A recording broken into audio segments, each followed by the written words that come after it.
mengikuti kita semua. Kita boleh ada sampai saat pada pagi hari ini semua karena anugerah Tuhan. Oleh sebab itu, dengan kekuatan kita, dengan akal budi kita, seluruh kehidupan kita akan pakai untuk memuji dan menyembah Tuhan di pagi hari ini. Kita akan mulai ibadah kita awali dengan doa.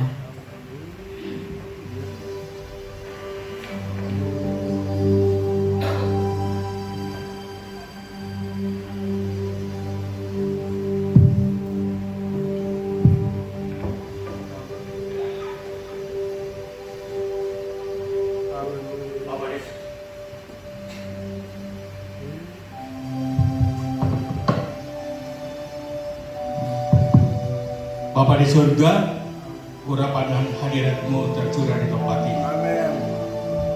Kami siap untuk masuk ke dalam hadirat-Mu, boleh memuji dan memuliakan Tuhan. Untuk itu, sebelum kami masuk jauh dalam ibadah kami mohon Tuhan ampuni kami, suci kuduskan kehidupan kami Bapa.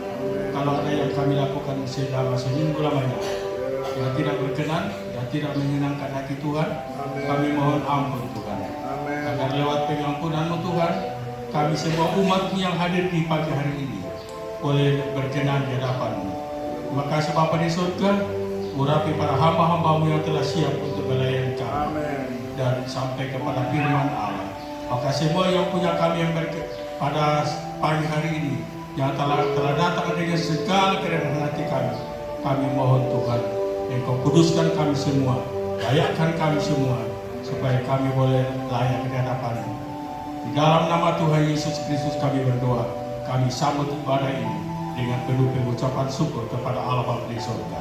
Haleluya, amin. Dengan penuh kasih saya jemput jemaat Tuhan sekalian bangkit berdiri. Terima kasih. Kau terlalu baik bagi kami Tuhan. Kami tidak dapat menghitung segala kebaikan dalam hidup kami Tuhan. Terima kasih Tuhan.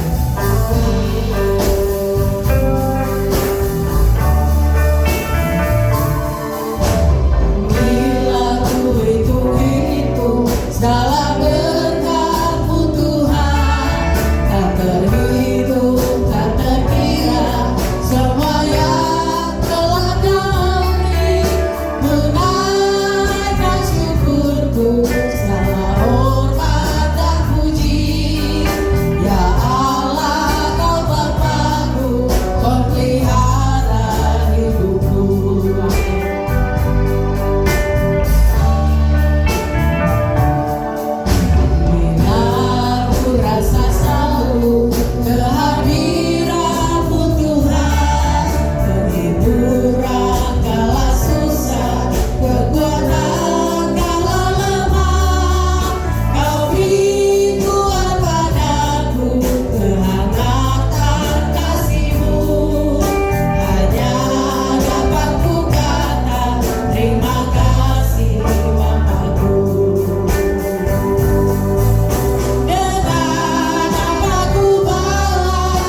memuji Tuhan di pagi hari ini.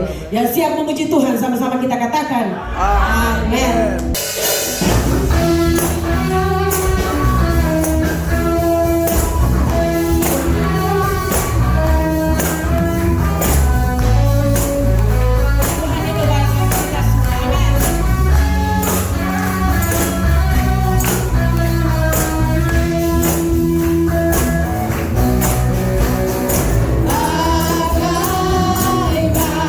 Bapa, kau rindu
bisa berbuat apa-apa kalau kami hidup di luar Tuhan. Kami sadar kami hanya ciptaan Tuhan saja. Tuhan, karena itu tolong kami, biar kami mau jalan di jalan yang Tuhan kehendaki. Ini kerinduan kami Tuhan. Biar Tuhan tuntun hidup kami melalui kuasa Roh-Mu yang kudus, agar terus kami hidup di jalan yang Tuhan mau sendiri. Terima kasih Bapa dalam surga, kami sudah memuji-muji dan menyembah Engkau Tuhan dalam ibadah raya kami pagi ini.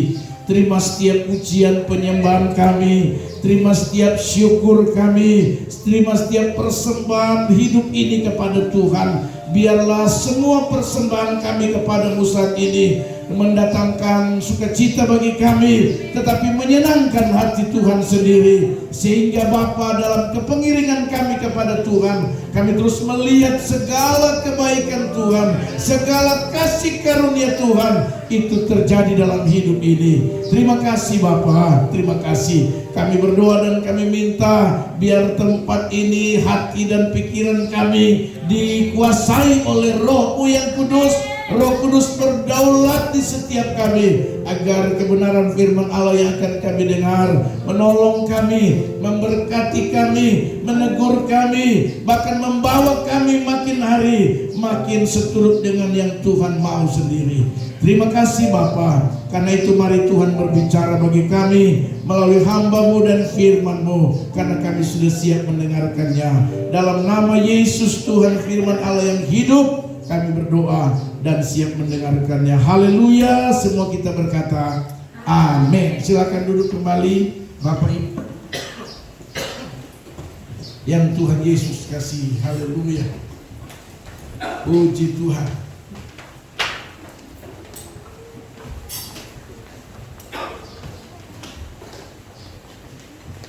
Saudara, kita sudah ada di penghujung bulan November 2022.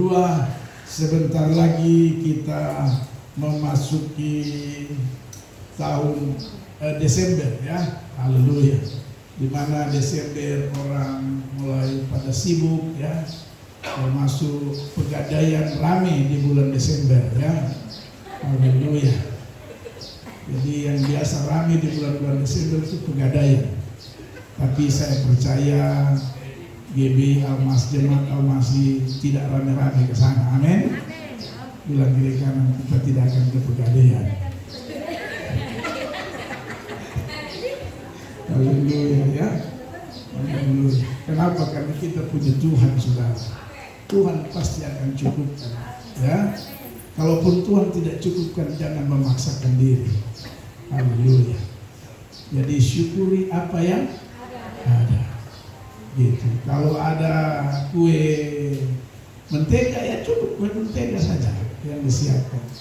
Ya, di kampung saya di Manado, Cilaka, itu sekarang semua sudah kue selesai. Luar biasa. Mereka posting kami kue sudah selesai. Nah, bahkan ada yang menjual ya. Tapi saya percaya kita semua ya Tuhan pasti tolong. Amin. Khususnya ibu-ibu, tenang saja, jangan khawatir ya. Haleluya. Pasti selalu ada jalannya Tuhan. Amin. Haleluya. Mari kita lihat firman Tuhan dalam Mazmur pasalnya yang ke-118. Ya, kita akan lihat lagi seorang pemazmur Daud ya. Mazmur 118, kita akan baca ayatnya yang ke-10 sampai dengan ayat 17 ya. Kita akan belajar bagaimana dari Daud sendiri ya, dalam hal dia mengatasi setiap problema hidup dan pergumulan hidup. Mazmur 118 kita baca mulai ayatnya ke-10 sampai dengan ayatnya yang ke-17. Haleluya. Mazmur 18 ayat 10 saya baca sekali lagi. Saya baca buat kita semua, ikuti dalam Alkitab saudara. Segala bangsa mengelilingi aku, demi nama Tuhan sesungguhnya aku pukul mereka mundur. Mereka mengelilingi aku, ya mengelilingi aku, demi nama Tuhan sesungguhnya aku pukul mereka mundur. Mereka mengelilingi aku seperti lebah, mereka menyala-nyala seperti api duri. Demi nama Tuhan, sesungguhnya aku pukul mereka mundur. Aku ditolak dengan hebat sampai jatuh, tetapi Tuhan menolong aku. Tuhan itu kekuatanku dan mazmurku. Ia telah menjadi keselamatanku. Suara sorak-sorai dan kemenangan di kemah orang-orang benar. Tangan kanan Tuhan melakukan keperkasaan. Tangan kanan Tuhan berkuasa meninggikan. Tangan kanan Tuhan melakukan keperkasaan. Aku tidak akan mati, tetapi hidup, dan aku akan menceritakan perbuatan-perbuatan Tuhan. Haleluya. Bapak Ibu Saudara yang Tuhan Yesus kasihi, dari kebenaran firman Tuhan di sini kita mau belajar lagi bagaimana seorang raja yang luar biasa, seorang pemazmur yang kita kenal yaitu Daud, saudara ya. Bagaimana dia menghadapi begitu luar biasanya tantangan dalam kehidupannya. Kalau saudara perhatikan mulai dari ayat 10, 11 dan 12 di sana, saudara perhatikan dia menjelaskan bahwa lawan-lawannya, musuh-musuhnya mengelilingi dia dengan tujuan dan maksud bagaimana supaya menghancurkan Daud, atau dengan kata lain membuat Daud mengalami kegagalan yang luar biasa itu, saudara. Perhatikan baik-baik mulai ayat yang ke-10, segala bangsa mengelilingi aku. Ayat 11 juga dia berkata seperti itu. Ayat yang ke-12 juga masih seperti itu. Tetapi perhatikan poinnya, saya mau beritahu. Ini yang menjadi tema saya di pagi hari ini. Dikatakan demi nama Tuhan. Ayat 10 dikatakan demi nama Tuhan. Ayat 11 juga masih berkata yang sama. Meskipun semua mengelilingi dia untuk menghancurkan dan membunuh dia, tetapi kalimat yang kedua dikatakan demi nama Tuhan. Dan bahkan sampai yang ketiga kali, saya cari tahu apa tulisan ini dalam asli teksnya. Ternyata dalam asli teksnya itu sama dengan demi nama Tuhan, atas nama Tuhan, atau dalam nama Tuhan, atau bagaimana dia mengutamakan Tuhan dalam menghadapi kesulitan-kesulitan, persoalan-persoalan hidupnya. Haleluya. Jadi kata demi nama Tuhan itu sama dengan atas nama Tuhan, sama dengan dalam nama Tuhan. Atau dengan kata lain bagaimana dia selalu mendahulukan Tuhan, mengutamakan Tuhan, memprioritaskan Tuhan, menomorsatukan Tuhan ketika dia menghadapi segala macam tantangan hidupnya, saudara. Itu yang saya mau kasih tahu, saudara. Ya, utamakan Tuhan dalam segala hal. Nah, pertanyaannya apa sebenarnya manfaat? Ya, apa manfaat kalau saudara dan saya mengutamakan Tuhan atau mengatasnamakan Tuhan demi nama Tuhan? Apapun masalah persoalan saudara dan saya, apapun tantangan yang kita hadapi, apapun cita-cita kita, doa dan kerinduan kita, dalam segala hal kita perlu berkata demi nama Tuhan, atas nama Tuhan, utamakan Tuhan, itu nomor satu. Manfaatnya apa? Haleluya. Dari cerita ini kalau saudara perhatikan, maka kita akan temukan orang yang mengutamakan Tuhan, orang yang mengatasnamakan Tuhan dalam menghadapi setiap kehidupannya, dalam menjalani hidupnya, saudara, dalam menghadapi pergumulan-pergumulannya. Maka paling tidak saya menemukan di sini ada 3 manfaat kalau saudara dan saya selalu mengatasnamakan Tuhan di tengah-tengah badai kehidupan ini. Perhatikan ayatnya yang ke-14, ayatnya yang ke-13. Garis bawahi ayat 13 berkata begini, aku ditolak dengan hebat sampai jatuh, tetapi apa? Tuhan menolong aku. Orang yang mengatasnamakan Tuhan, orang yang berkata demi nama Tuhan, orang yang berkata dalam nama Yesus, setiap persoalan dan tantangan pergumulannya, dia pasti akan melihat pertolongan akan datang daripada Tuhan. Sama seperti yang dialami oleh Daud. Bukan main persoalan yang dia hadapi, saudara, dengan Tuhan Yesus kasih. Tapi bayangkan sampai 3 kali dia berkata demi nama Tuhan. Karenanya saya cari tahu apa itu kalimat itu, apa teks aslinya, apa artinya yang sesungguhnya. Ternyata Daud dalam menghadapi setiap persoalan dan masalah, dia selalu mengutamakan Tuhan dalam hidupnya. Dia tidak mengandalkan kehebatannya sebagai seorang raja. Dia tidak mengandalkan kehebatannya karena dia punya prajurit yang banyak. Dia tidak mengandalkan kehebatannya, kekuasaannya sebagai seorang raja. Tapi dia bilang, demi nama Tuhan. Haleluya. Kalau saudara ada pergumulan, apalagi mau masuk Desember ini, ibu-ibu dengar. Masuk Desember tadi saya bilang, tuh, mulai siap rumah, mulai siap kue, mulai pikir-pikir, ya kacang mente sudah naik. Ya, saudara bilang gini, demi nama Tuhan. Amin. Haleluya. Kacang mente naik, apa-apa bilang demi nama Tuhan. Kacang mente dah. Haleluya. Bayangkan Daud dikelilingi, dah main-main. Tujuan mereka apa? Kalau saudara ayat 13, aku ditolak dengan hebat. Masalahmu sudah hebat kan? Pergumulanmu sudah hebat? Belum. Haleluya. Dia ditolak dengan hebat sampai jatuh. Bayangkan saudara. Tapi karena dia selalu mengatasnamakan Tuhan, dia selalu berkata demi nama Tuhan, dia selalu mengandalkan Tuhan dalam hidupnya, menomorsatukan Tuhan dalam hidupnya. Akhirnya ayat 13 berkata, tetapi Tuhan menolong Daud. Saudara mau melihat pertolongan Tuhan buat saudara?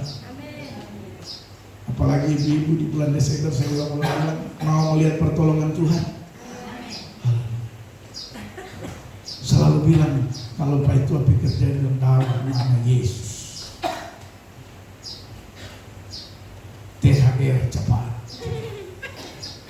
Haleluya. Dalam nama Yesus. Mengutamakan Tuhan. Saya cari tahu Daud dalam hal berkata demi nama Tuhan. Karena memang dia menomorsatukan Tuhan. Dia selalu mengutamakan Tuhan. Dia tidak pernah mengandalkan dirinya. Dia tidak pernah mengandalkan kehebatannya sebagai seorang raja yang memiliki banyak prajurit, saudara. Bahkan dia tidak mengandalkan apa yang dia punya sebagai seorang raja, saudara. Dia juga menurut saya cukup memiliki banyak harta sebagai seorang pemimpin bangsa Israel kala itu. Tapi dia tidak andalkan itu. Dia tidak mengutamakan dan tidak menomorsatukan itu. Yang dia utamakan dalam hidupnya Tuhan. Haleluya. Saudara dan saya, ya, kalau kita mengutamakan Tuhan, kita prioritaskan Tuhan dalam hidup ini, andalkan Tuhan. Haleluya. Saya yakin pertolongan itu akan datang. Ya. Apa pergumulan kita? Saya tidak tahu pergumulan saudara, tapi saya mau pastikan buat saudara bahwa kalau kita mengatasnamakan Tuhan dalam menghadapi pergumulan, kalau kita mau pakai dalam nama Tuhan, kalau kita selalu mengandalkan Tuhan, Alkitab berkata diberkatilah orang yang mengandalkan Tuhan, orang yang selalu mengatasnamakan Tuhan, orang yang selalu memakai dalam nama Tuhan dalam menghadapi berbagai pergumulan hidupnya. Maka saya percaya firman Tuhan ini akan datang dalam hidupnya. Tetapi Tuhan menolong aku. Haleluya. Karena itu harus kita pelajari betul, ya, dalam mengutamakan Tuhan. Selalu Tuhan itu nomor satu. Selalu Tuhan itu diutamakan. Pak Pendeta, apa sih salah satu ciri orang yang mengutamakan Tuhan? Ciri orang yang selalu menomorsatukan Tuhan. Ciri yang salah satu saya mau jelaskan buat kita, itu cuma apa? Taat pada perintah. Haleluya.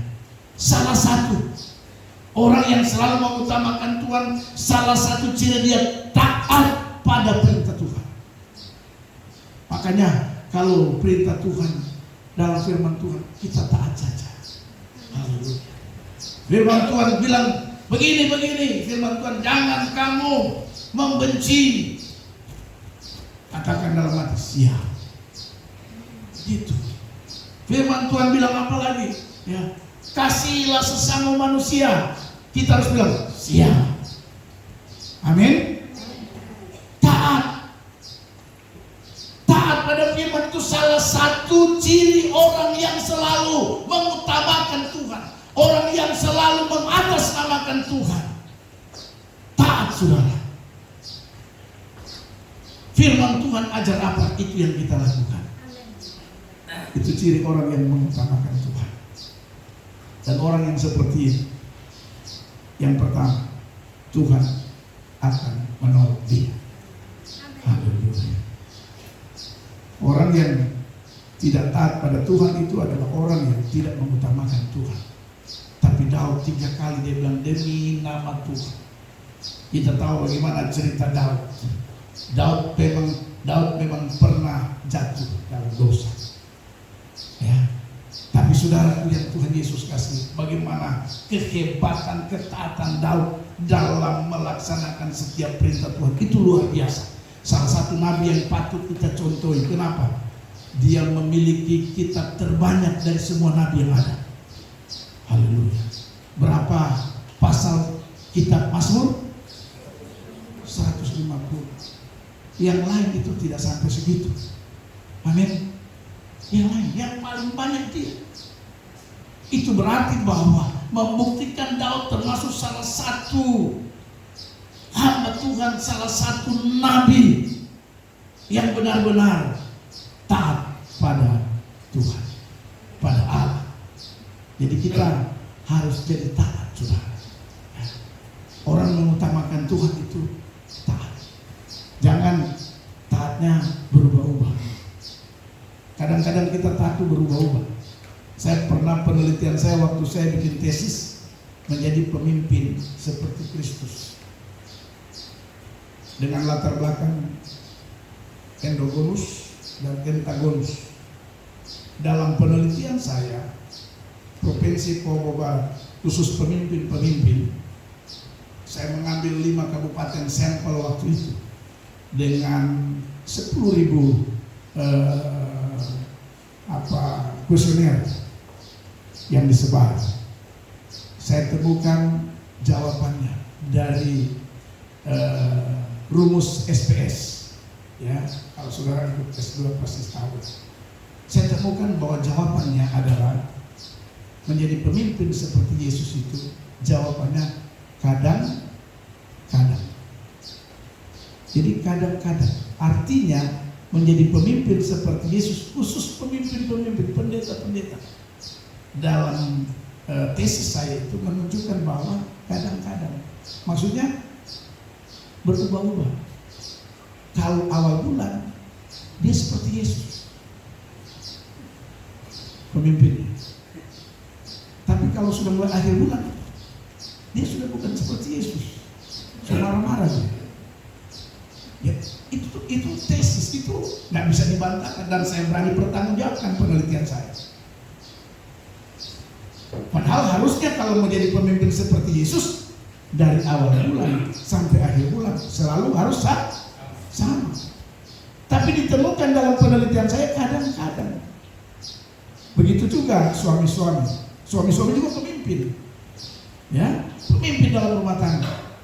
Mau jadi pemimpin, suami jadi pemimpin dalam rumah tangga, menurut penelitian saya itu kadang-kadang. Kalau mood bagus, Yesus kalah. Iya.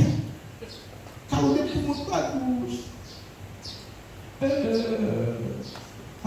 semua berjalan lancar, semua aman-aman, Yesus kalah. Tapi kalau dia menghadapi masalah, persoalan, muncul. Nah, itu sebabnya hasilnya kadang-kadang. Haleluya. Ada yang bantah sama saya.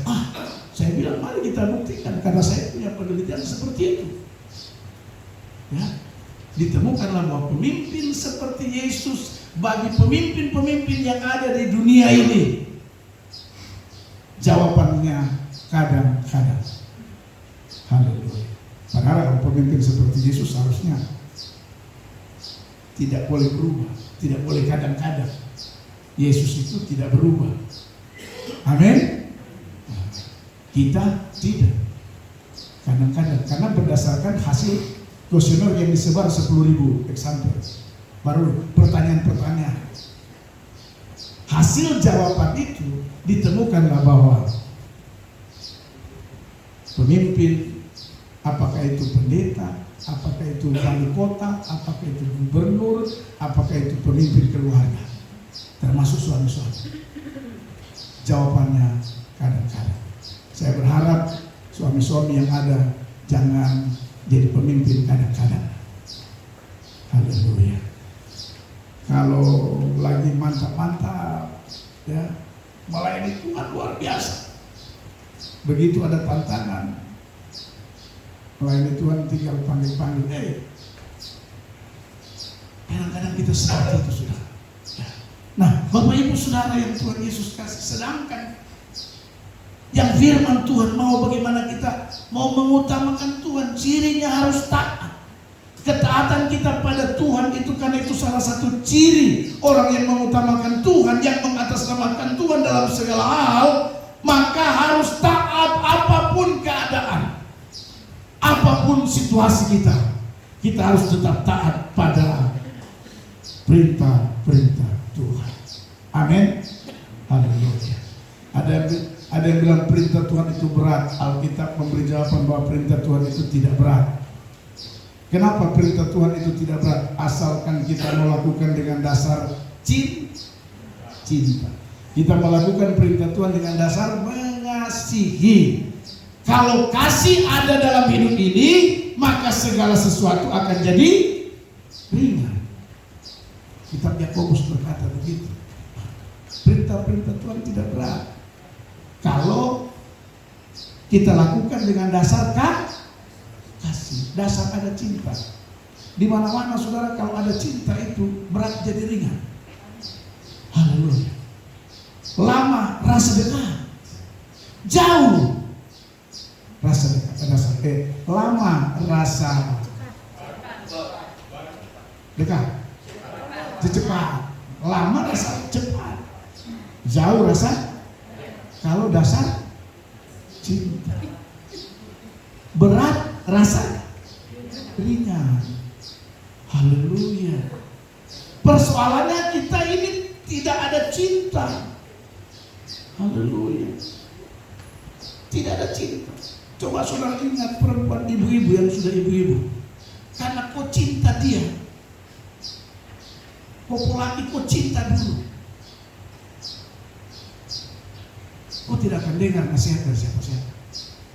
Biar nasihat dulu, nah jangan dia, tidak. Itu sudah. Karena cinta. Biar dikasih tahu, tapi kan kau nikah bukan nikah dengan cinta, kau nikah dengan cinta. Itu sudah mau. Bapak itu sudah. Haleluya. Begitu nikah baru rasa. Haleluya. Saudaraku yang Tuhan Yesus kasih, makanya kita perlu jadi anak Tuhan, orang percaya yang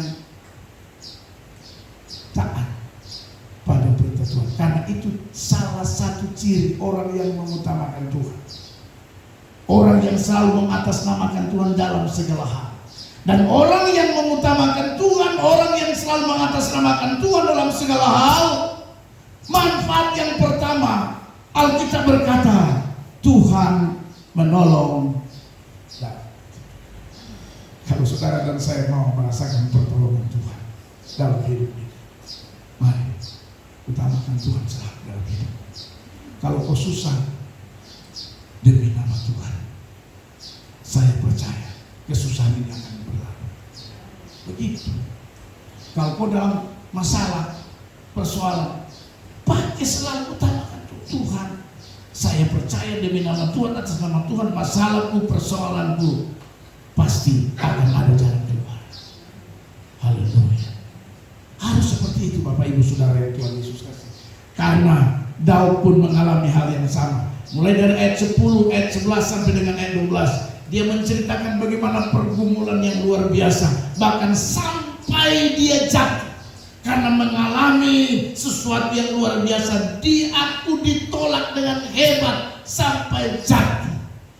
Tetapi kata firman Tuhan, Tuhan menolong aku. Inilah manfaat kalau kita selalu mengatasnamakan Tuhan dalam hidup.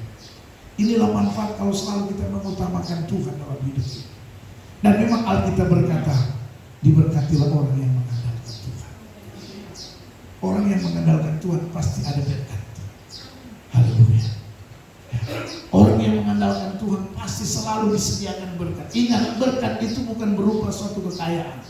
Dengar baik, kekayaan itu tidak mesti itu berkat dari Tuhan. Haleluya.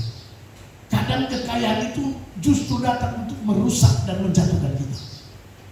Karena itu saya berani katakan bahwa kekayaan kita itu tidak harus kita berkata ini berkat Tuhan.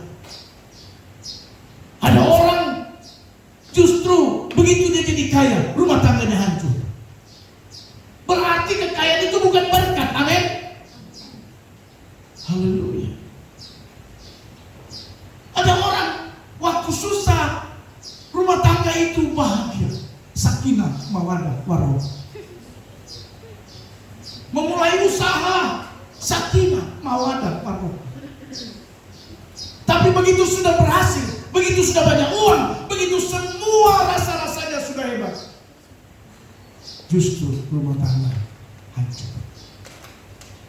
Karena itu saya berani katakan buat saudara, bahwa harta kekayaan yang Tuhan izinkan ada pada kita tidak harus selalu kita bilang berkat, kalau itu bisa merusak rumah tangga kita.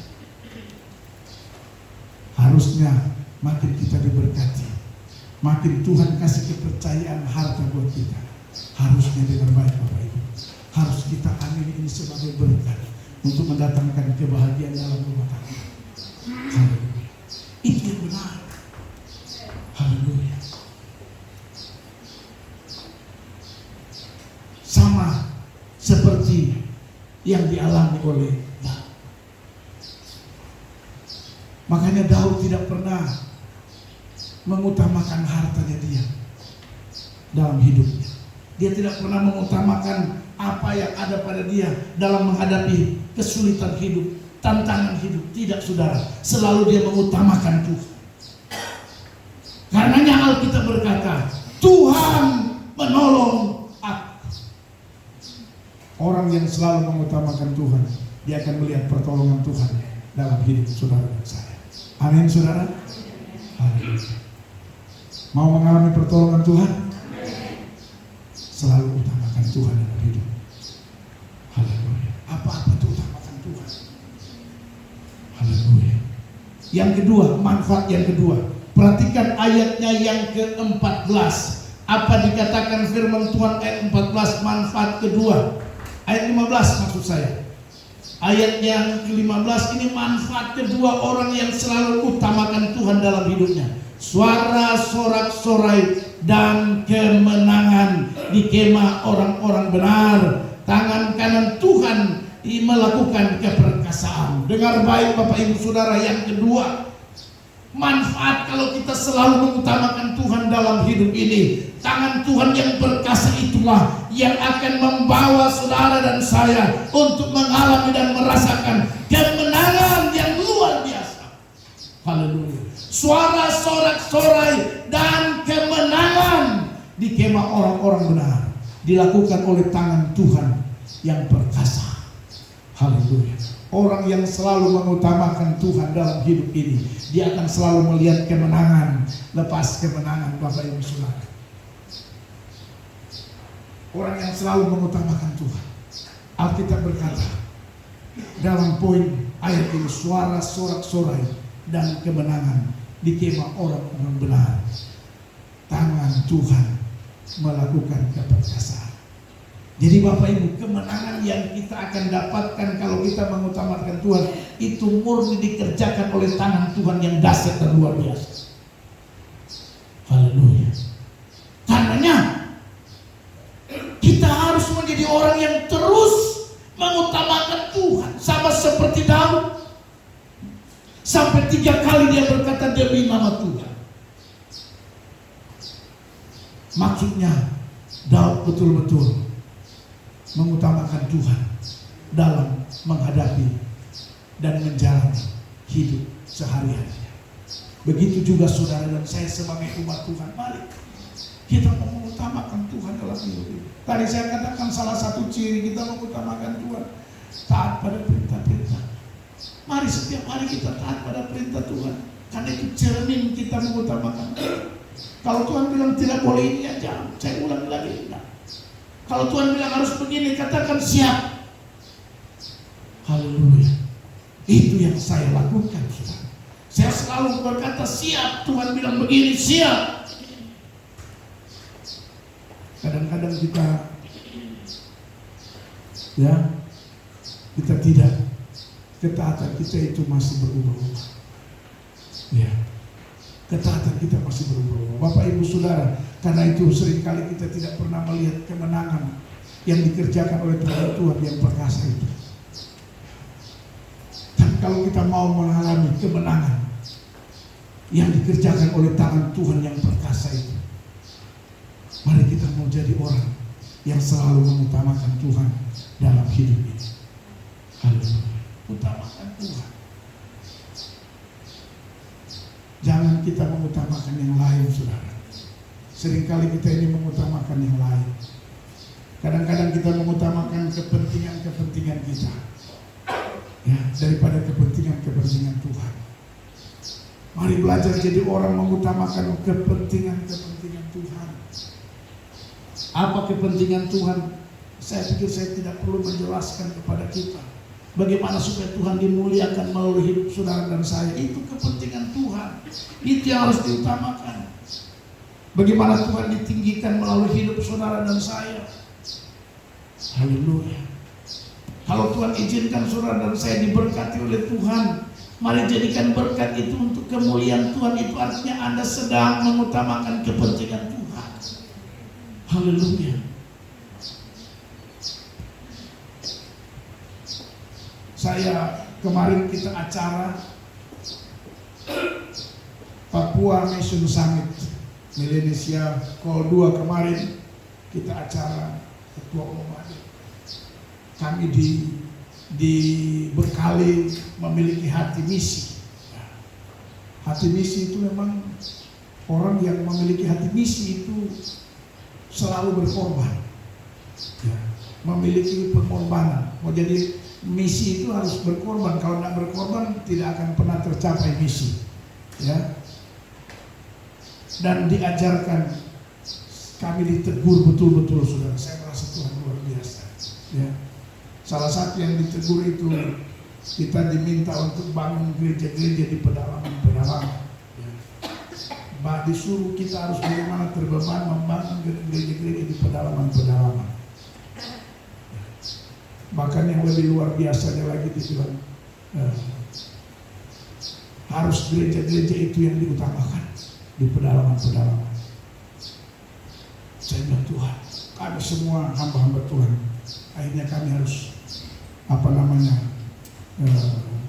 berinvestasi.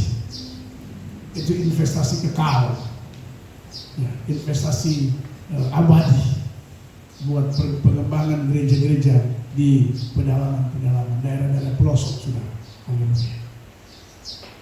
Hal-hal seperti itu salah satu contoh bagaimana kita mau taat demi kepentingan Tuhan, mengutamakan Tuhan.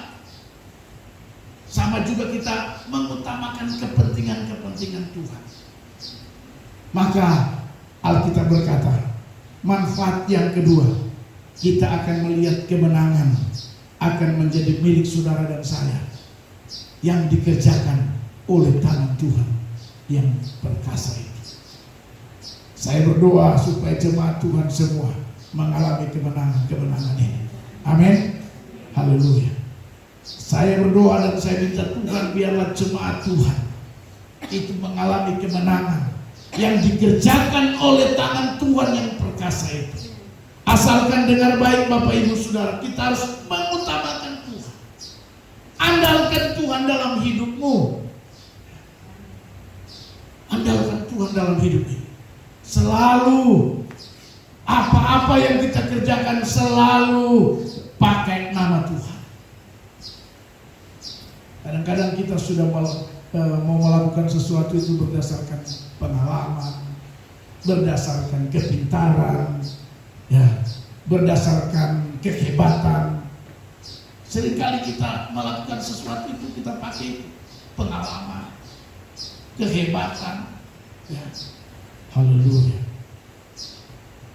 Jabatan, pekerjaan kita. Saya mau beritahu, mari kita rubah paradigma itu, selalu pakai nama Tuhan, supaya kemenangan itu menjadi nyata dalam hidup saudara dan saya. Dan kemenangan yang begitu dikerjakan oleh Tuhan, tangan yang luar biasa. Haleluya. Amin saudara. Saudara mau mengalami kemenangan? Amin. Mari utamakan Tuhan dalam hidup ini. Itu poin kedua Bapak Ibu Saudara yang Tuhan Yesus kasih. Manfaat kalau kita mau utamakan Tuhan. Kalau yang pertama, Tuhan akan memberi pertolongan dalam hidup saudara dan saya. Yang kedua, kita akan melihat kemenangan, suara sorak-sorai dan kemenangan di kemah orang-orang benar. Saya yakin kita semua adalah orang-orang benar. Amin. Saudara merasa saudara benar? Amin. Jangan ragu-ragu. Aminnya ragu-ragu. Haleluya. Angkat tangan yang merasa orang benar.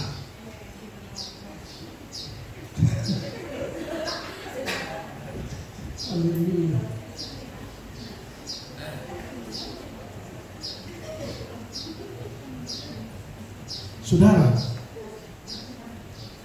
Saudara harus yakin bahwa kita orang benar. Haleluya. Alkitab bilang begini. Alkitab bilang bahwa semua manusia telah berbuat dosa. Itu artinya tidak ada yang benar. Tetapi dengar baik, ya, kita dibenarkan oleh darah Kristus. Jadi Bapak Ibu Saudara, kalau ditanya kita orang-orang benar, ya amin. Karena kita dibenarkan bukan karena perbuatanmu. Kita dibenarkan bukan karena kau buat baik. Dengar baik, tidak ada manusia yang bisa berbuat baik. Hari ini dia buat baik, sebentar dia bikin salah. Tapi dari kacamata ilahi, kacamata Allah, Anda sudah benar. Kenapa? Karena dari Yesus. Karena itu kalau ditanya bilang sudah benar. Benar kenapa? Karena dari Yesus. Bukan karena berbuat baik. Hari-hari kau buat jahat, marah istri, marah suami, marah anak, dengki orang, iri hati orang, itu perbuatan yang tidak baik dan itu menjadikan Anda tidak benar. Makanya kalau ditanya Anda benar kenapa? Bukan berbuat baik. Saya benar karena dibenarkan oleh darah Yesus. Amin. Haleluya. Kita benar karena darah Yesus. Amin. Makanya orang-orang benar ini dikatakan firman Tuhan, suara sorak-sorai dan kemenangan di kemah orang-orang benar. Haleluya. Kita itu gereja Tuhan disebut orang-orang benar. Ya. Orang-orang Israel perjanjian baru. Kadang-kadang kita ini kurang percaya diri, selalu tertuduh. Dengar baik, saya mau kasih tahu, iblis punya pekerjaan selalu apa? Menuduh dan mendakwa. Kemarin kau maki, sekarang kau memuji Tuhan. Itu tidak pantas, jangan dengar itu. Itu cara iblis untuk membuat Anda tidak boleh dekat dengan Tuhan. Anda harus percaya diri dan berkata, darah Yesus yang membenarkan saya. Karena itu waktu saya memuji Tuhan, saya angkat tangan. Tuhan lihat dan Tuhan turun tangan. Kenapa kita tidak angkat tangan? Karena iblis menuduh dan mendakwa kita. Kau petangan jahat itu, jangan angkat tangan.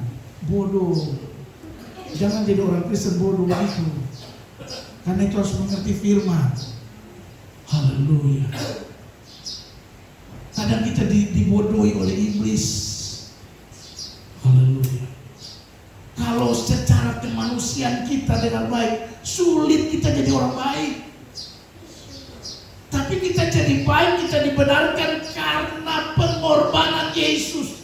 Darah yang mahal itulah yang menyucikan hidup hidup saudara dan saya, sehingga dalam kacamata Tuhan, bukan kacamata saya, bukan kacamata Simon dan kacamata peperangan.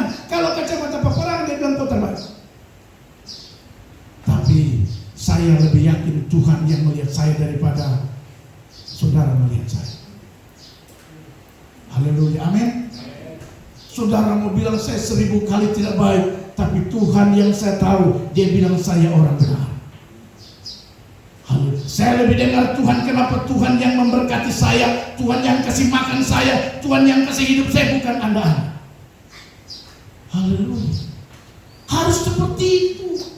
Itulah baru disebut dengan gereja Tuhan, eklesia, umat pilihan Tuhan yang siap diselamatkan oleh Tuhan. Amin. Jadi kalau ditanya saudara selamat, saya selamat. Jangan. Mungkinkah saudara benar? Kira-kira, ya mudah-mudahan. Ya, iman macam apa itu? Anda didakwa oleh iblis, Anda dituduh oleh iblis. Hati-hati. Makanya banyak orang Kristen tidak punya kepercayaan diri. Mau berdoa saja tidak bisa. Kenapa tidak bisa berdoa? Tidak bisa karena iblis menuduh kau tidak layak berdoa. Padahal kita ini saudara dikasih kuasa dari Tuhan. Amin. Orang sakit kita berdoa sembuh, tidak perlu telepon pendeta, tidak perlu telepon majelis. Anda berdoa dalam nama Yesus, sakit penyakit itu keluar. Keluar. Karena kita ada kuasa, dikasih kuasa oleh Tuhan. Tapi kita ini tidak yakin. Tidak yakin kenapa? Iblis selalu mendakwa dan menuduh. Wis moyo.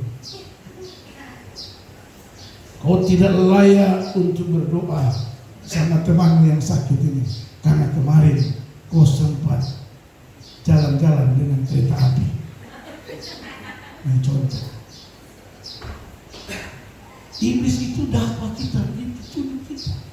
Dengan baik suami-suami, kalau istrimu sakit, doakan dalam nama Yesus, saya percaya dengan iman istriku sembuh dari sakit kokehe. Sakit kokehe tahu? Tahu kokehe? Apa itu? Nah, baca. Orang hari bilang kokehe, orang sana. Haleluya. Sama dengan Bu, dia berdoa, Tuhan, saya dikasih beban untuk membangun dodoku. Maksudnya jembatan. Tapi dia pakai bahasa sana, dodoku. Jadi Bapak Ibu Saudara yang Tuhan Yesus kasih, mari ya, kita mau mengutamakan Tuhan. Biar kita bisa mengalami kemenangan demi kemenangan. Amin.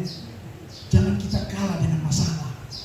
Jangan sampai saudara dan saya mengalami kekalahan cuma karena masalah kecil. Masalah sepele saudara kalah. Dengar baik, kalau ada masalah, lalu Anda sakit hati, Anda kecewa, Anda galau, itu tandanya Anda kalah atas masalah itu. Haleluya. Kalau ada masalah, saya ulangi lagi, ada persoalan, lalu Anda sakit hati, kecewa, marah-marah, ya, apalagi iri hati, dengki, saya mau kasih tahu Anda tidak mengalami kemenangan. Anda kalah. Haleluya. Kalau suami Anda bikin Anda, lalu Anda sakit hati, Anda benci, Anda marah, saya sudah mau lagi, Anda kalah. Anda tidak mengalami kemenangan. Haleluya. Tapi dengar baik, kalau saudara diperhadapkan dengan masalah, saudara ditemukan dengan persoalan, lalu Anda tidak sakit hati, Anda tidak marah, Anda tidak iri hati, Anda tidak dengki, malah Anda memberkati dia, itu berarti Anda mengalami kemenangan seperti Daud mengalami kemenangan, suara sorak-sorai dan kemenangan di kemah orang-orang benar dikerjakan oleh tangan Tuhan yang perkasa itu. Haleluya. Saya orang bilang ini, bilang itu, cerita ini, cerita itu, tidak ada lagi kebencian, tidak ada lagi iri hati, tidak ada lagi sakit hati, marah, tidak ada lagi, saudara. Haleluya. Itu artinya kita menang. Karena saya mau kasih tahu, marah-marah, menghadapi masalah sakit hati, benci, apalagi dendam, apalagi. Saya mau kasih tahu, Anda sedang minum racun. Untuk siapa? Diri sendiri. Kau pikir kalau kau sakit hati orang lain yang susah? Kalau kau marah-marah, kau benci, dendam, terus orang yang kau marah, dendam, benci itu dia yang susah? No, yang susah Anda sendiri. Karena itu saya pernah katakan Anda sedang minum racun untuk diri sendiri. Haleluya. Kita kalah. Orang mau bikin model apa sama kita dengan baik, Alkitab cuma bilang memberkati mereka yang membutuhkan kau. Haleluya. Amin. Orang yang mengutuk kau berkati. Haleluya. Itu artinya bahwa kita akan mengalami kemenangan yang tentunya dikerjakan oleh tangan Tuhan yang perkasa. Orang yang mengutamakan Tuhan, yang kedua, manfaatnya dia akan mengalami kemenangan lepas kemenangan. Amin. Haleluya. Kalau orang bikin saudara curhat sama Tuhan, datang di kamar, tutup pintu, tutup jendela, berdoa sama Tuhan. Haleluya. Jangan curhat di mana? Jangan curhat di media sosial. Haleluya. Ya. Media sosial itu bukan tempat curhatnya kita. Haleluya.